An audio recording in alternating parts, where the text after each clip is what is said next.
Okay, quick question. In the ancient world, how do you actually win? You're probably thinking armies, battles, big swords. Nope. The thing that really decided everything was way more boring and way more powerful. Geography. Stay with me, I promise this gets fun. Back then, there were no cars, no trains, no planes. Your top speed was a horse, maybe a chariot if you were fancy. That was it for thousands of years. So where you were standing mattered more than almost anything, which means every war was secretly a fight over real estate. The good real estate, fresh water, rich farmland, the harbors, the trade routes, crossroads, the lush valleys where the dirt just grew everything. Whoever camped on the good spots got rich and powerful. So empires spent centuries basically brawling over ancient beachfront property. But here's the twist that nobody really thinks about. Everything moved so slowly that you couldn't just show up late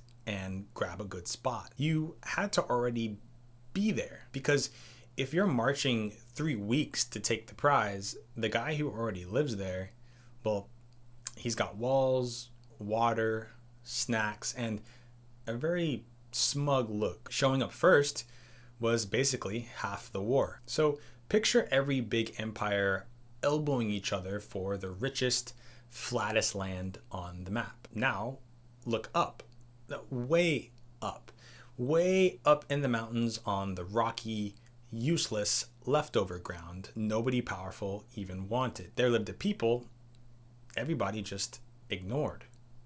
The mountain tribes. They didn't get the nice valleys. They didn't get the harbors. They just got the scraps, the cold, steep, middle of nowhere scraps. And that turned out to be the single greatest spot in the entire ancient world. So here's the real question. How does a handful of goat herders humiliate the mightiest empires on earth for literal centuries? Grab a snack. Let's get into it. Meet Exhibit A, the Hittites. These guys were a legitimate superpower. Chariots, a standing army, a written law code, throwing hands with Egypt itself. And right next door, up in the cold forest mountains, lived a scrappy people called the Casca. The Casca had none of that. They had no cities, no king, and the mighty Hittites, well, they just couldn't stop them. Not for a year, but for centuries. The most powerful empire in the region getting bullied for hundreds of years by people they should have beaten pretty quickly. So what on earth was going on here? Two things. And the first one has nothing to do with fighting. When an empire beats a normal kingdom, there's a cheat code. Smash the army, take the capital, grab the king, and the whole thing folds. You have one head, one chop, and it's done. But the Casca didn't have a head. They didn't have capital to capture. Just a bunch of independent villages, each one doing its own thing, which is a nightmare if you think about it for the enemy. I mean, you march in, you win a battle, you burn a village, and then nothing happens. There's no throne room to sit on. There's no surrender that means anything. You crush one clan, and 10 others come from behind and are already looting behind you. Then there's reason 2, the ground itself. An empire's whole war machine was built for flat, open plains.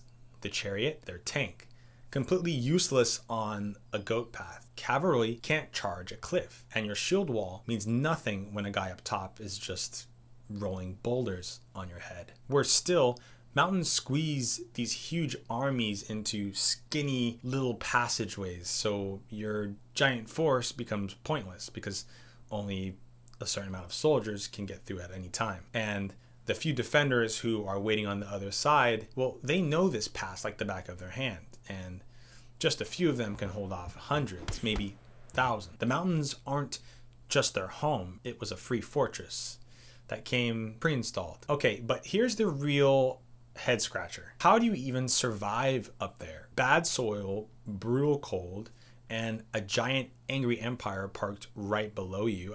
How? It turns out the mountains handed them a survival kit you literally cannot destroy. Water first. You'd think mountains would be dry. Nope, quite the opposite. Mountains are giant water towers. Snow stacks up all winter and melts all summer, and that feeds into hidden springs long after the lowland rivers tap out. The tribes knew every secret spring. Meanwhile, the invading army down in the pass is rationing sips and trying to find pockets of water like it's day 3 of a music festival. Now for the food. The secret weapon was the herd. Goats and sheep climbed the steep, useless ground and magically turned it into milk, cheese, meat, and wool. A flock is a walking grocery store that feeds itself on the side of a cliff. And the best part, when the enemy shows up, your food just leaves with you.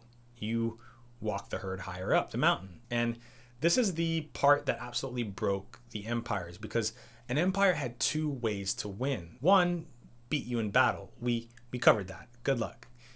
2, the siege. Surround the city, burn the fields, starve you out. But how do you starve out people whose food just walks away and whose grain is buried in hundreds of different spots, who have a dozen springs and a whole mountain of snacks? There's no city to surround, there's no harvest to grab. The exact thing that made them impossible to catch also made them impossible to starve. So now put that fighter in that terrain with that setup and watch what they do to a big army. We'd call it guerrilla warfare. It's thousands of years old and the playbook is beautifully petty. Rule number 1, never give the empire the big battle it wants. They're begging for one clean fight where their numbers can win. So you just don't show up. It's rude, but effective. Rule number 2, don't fight the army. Starve it. A big army in the mountains is always hungry because it has to drag every crumb, every piece of equipment up those narrow passes. Cut that line and the giant strangles itself. Rule number 3, ambush, then ghost. Let the column squeeze into the pass, hit from the front and the back at once. Dump everything from above and then vanish before they can even react. And rule number 4, the finisher. Hit them on the way out because they can't stay forever. Winter's coming, the food's gone, so eventually they have to turn around and leave. And a tired army in retreat is the easiest target on Earth. And this isn't just a one-time fluke. It happens over and over and over again. Run your finger down the Zagros Mountains, the giant wall east of Mesopotamia, and it is lined with these people. The Gutians, mountain folks that Mesopotamia straight up blamed for helping topple the Akkadian Empire, the first great empire in history. The Lullaby, who Akkadian kings bragged about beating on a giant stone monument. And you only brag that hard about someone who's really getting on your nerves. You have the Kassites, who wandered down out of the mountains and casually ended up ruling Babylon for 400 years. And then the big one, the Medes. The Assyrians were the scariest war machine the ancient world ever built. Siege experts, ruthless. They pushed into the mountains of the Medes, grabbed some horses and some tribute, but they couldn't hold that high country and they couldn't break those tribes. So how does the story end? The mountain people the Assyrians could never conquer finally got organized and came down from the mountains, and in 612 BC helped burn the Assyrian capital Nineveh straight to the ground. The empire that terrified the whole world had been taken out in part by the exact highlanders it spent centuries failing to beat. Now, let's zoom way out, because this leads to a genuinely wild question. Look at any great ancient empire. It stops. It has hard edges. And I always asked, why? Why did the Assyrians never move east? They could have. They never pushed to the giant civilizations out east. And why did they never meet China? Because between them sat some of the nastiest terrain on Earth, the Zagros, then a huge dry plateau, then deserts that eat armies for breakfast, and then you get more mountains, which are some of the tallest on the planet. And all of it is crossable only at the speed of walking or a loaded mule or donkey. No engines, no roads, no way to feed an army for thousands of miles of rock and sand, and half of it probably guarded by, I mean, you've guessed it, mountain tribes. So Assyria and China were both absolutely thriving at the exact same time, and neither one had the faintest clue that the other even existed. The whole world was chopped and sealed into little pockets, walled apart by pure geography. If you love history that flips how you see everything, hit subscribe, and I'll see you in the Bronze Age. Bye.